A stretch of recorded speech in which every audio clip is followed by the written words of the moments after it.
क्या आपका भी किसी बैंक के अंदर खाता है? क्या आप भी जानना चाहते हैं कि आपके खाते पर कोई बीमा लगा है या नहीं लगा है?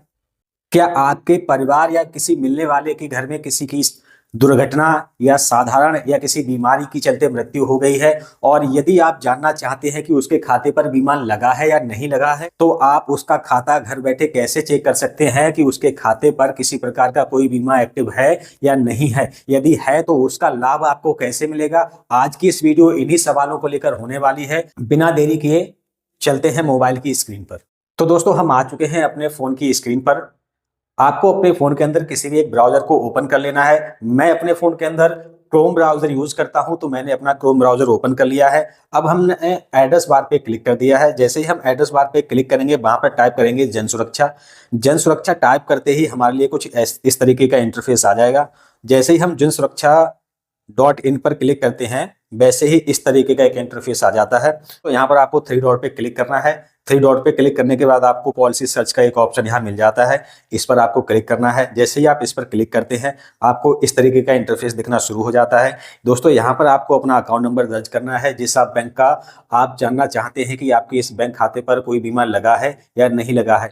अगर आप किसी परिवार या किसी रिलेटिव के बारे में जानना चाहते हैं कि उसके खाते पे ये बीमा लगा है या नहीं लगा है, तो उनका यहाँ पर अकाउंट नंबर आपको दर्ज करना है। उसके बाद आधार पे पड़ी हुई डेट ऑफ बर्थ जो होती है, जन्म तिथि, वो आपको यहाँ पे दर्ज कर देनी है। यहाँ पर आपको स्कीम सेलेक्ट कर लेनी है कि आप प्रधानमंत्री जीवन ज्योति बीमा योजना, जो कि 436 रुपए का 2 लाख रुपए का होता है, साधारण मृत्यु या किसी बीमारी के चलते मृत्यु हो जाती है, उसके लिए यह बीमा क्लेम कर सकते हैं। वहीं दूसरा होता है PMSBY, प्रधानमंत्री सुरक्षा बीमा योजना। यह बीमा योजना के अंतर्गत आपको 2 लाख रुपए किसी भी दुर्घटना में मृत्यु होने पर आपको मिलता है। तो इनमें किसी भी प्रोडक्ट को आप सेलेक्ट कर सकते हैं जिसके बारे में आप जानकारी चाहते हैं। जिस बैंक में आपका खाता है उस बैंक को सेलेक्ट कर लेंगे। यहाँ पर देखिए कई सारी बैंकें दिख रही हैं। यदि आपका कई बैंकों में खाता है तो आप एक एक करके सारी बैंकों में इसी प्रोसेस के जरिए आप चेक कर सकते हैं। तो देखिए, जैसा कि दोस्तों मैं अपना अकाउंट नंबर दर्ज कर दे रहा हूँ, यहाँ पर डेट ऑफ बर्थ डाल दे रहा हूँ। इस तरीके से हमें यहाँ क्लिक करना है, फिर वापस आ जाना है। ये मेरी डेट ऑफ बर्थ यहाँ पर फिल हो गई है। यहाँ पर मैंने अपना स्कीम सेलेक्ट कर ली है, PMSBY। यहाँ मैं अपनी बैंक सेलेक्ट करूंगा। मेरा खाता भारतीय स्टेट बैंक में है, तो मैं भारतीय स्टेट बैंक में पहले चेक करूंगा। अगर आपका कई सारी बैंकों में खाता है तो आप एक एक करके सारी बैंकों में इसी तरीके से, यहाँ पर आपको केवल बैंक बदलना है, बाकी प्रोसेस सेम रखना है। और खाता नंबर आपको ऊपर बदलना है जिस बैंक में आपका खाता है। यहाँ स्टेट बैंक ऑफ इंडिया, तो थोड़ा सा नीचे आ जाता हूँ, स्टेट बैंक ऑफ इंडिया, ये मैंने सेलेक्ट कर लिया। यहाँ पे मैं सबमिट पर क्लिक कर दे रहा हूँ। जैसे ही हम सबमिट पर क्लिक करेंगे तो यहाँ पर आपको देखिए फर्स्ट कस्टमर है, ये आ गया है। इस पे हमको क्या करना है, क्लिक कर देना है। और क्लिक करने के बाद प्रोसीड करना है। जैसे ही हम प्रोसीड पर क्लिक करते हैं, इस तरीके से आपको मास्टर पॉलिसी नंबर, देखिए हमारा 20 रुपए का इंश्योरेंस इस खाते पर चल रहा है, तो यहाँ पर देखिए लिख के आ गया है कि मास्टर पॉलिसी नंबर ये आ गई है। ये हमारा URI नंबर आ गया है। ब्रांच आ गई है लिख के, ब्रांच दातागंज है। ब्रांच कोड भी आ गया है कि जिस ब्रांच कोड का है वो 599 है। और पॉलिसी इंसेप्शन डेट जो है वो 1 जून 2025 है। और इंश्योर है नेशनल इंश्योरेंस कंपनी लिमिटेड से।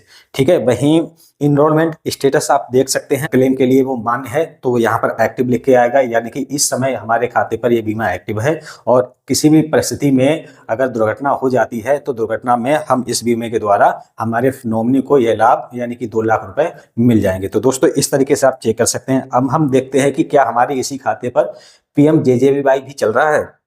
तो हम यहाँ आपको कुछ नहीं करना है। यहाँ पर हमने PMJJBY को केवल सेलेक्ट किया है और हमने कर दिया है फिर से सबमिट, क्योंकि हम स्टेट बैंक में हमारा ये बीमा चल रहा है या नहीं चल रहा है हम जांच करेंगे। दोस्तों, चूंकि हमारा स्टेट बैंक में किसी प्रकार का PMJJBY नहीं चल रहा है, यानी कि 436 रुपए वाला बीमा नहीं चल रहा है, इसलिए देखिए यहाँ पर लिख के आ गया है कि unable to fetch account holder detail due to error from bank.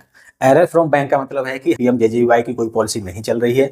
अगर चल रही होती तो वैसे ही सेम PMSBY की तरह पूरी डिटेल निकल के आ जाती। तो दोस्तों, ऐसे ही आपको क्या करना है, अगर आप पंजाब का जानना चाहते हैं, अगर आप बड़ौदा का जानना चाहते हैं, अगर आप यूको का जानना चाहते हैं, जिस भी बैंक में आपका अकाउंट है आप उसके बारे में जानकारी लेना चाहते हैं, तो इसके द्वारा बहुत आसानी से आप जानकारी ले सकते हैं। किसी भी व्यक्ति की मृत्यु साधारण दुर्घटना या फिर डिसीज यानी बीमारी के चलते होती है, तो एक बार आप जरूर चेक कर लीजिए। मानता कि मृत्यु जिस व्यक्ति की होती है वो वापस नहीं आता, लेकिन अगर कोई इंश्योरेंस आपके खाते पे चल रहा है, उस व्यक्ति के परिवार को मिलने वाले इस लाभ से बहुत ही मदद जरूर मिलेगी। तो दोस्तों, मैं यही आशा करता हूं कि आप सभी लोग किसी भी व्यक्ति के साथ अगर ऐसी कोई ट्रेजेडी होती है तो एक बार उसकी सभी पासबुक को निकालकर इस तरीके से जरूर चेक कर ले। यदि किसी प्रकार का कोई बीमा मिलता है, आपको यहाँ पर सर्च होने पर प्राप्त होता है रिजल्ट, तो आप जरूर अपनी नजदीकी बैंक में संपर्क कीजिए। यदि आपके खाते पर बीमा चल रहा है, उसे आप बंद करना चाहते हैं, यदि आप इस प्रकार चल रहे खाते पर किसी भी बीमा का क्लेम चाहते हैं, तो वो कैसे मिलेगा, इसकी पूरी जानकारी के लिए हमने यूट्यूब पर एक वीडियो डाल रखी है पहले से ही, उससे आप देख लीजिए। आपको बिल्कुल क्लिस्टर क्लियर हो जाएगा कि आपको इसका लाभ कैसे मिलेगा। तो दोस्तों, इस वीडियो का लिंक मैं आपको डिस्क्रिप्शन में दे दूंगा, जरूर जाइए, चैनल को विजिट कीजिए और देखिए। तो मिलते हैं अगली वीडियो में, तब तक के लिए नमस्कार। और हाँ, चैनल को सब्सक्राइब करना मत भूलिएगा, क्योंकि हम लेकर आते हैं आपको सटीक जानकारी।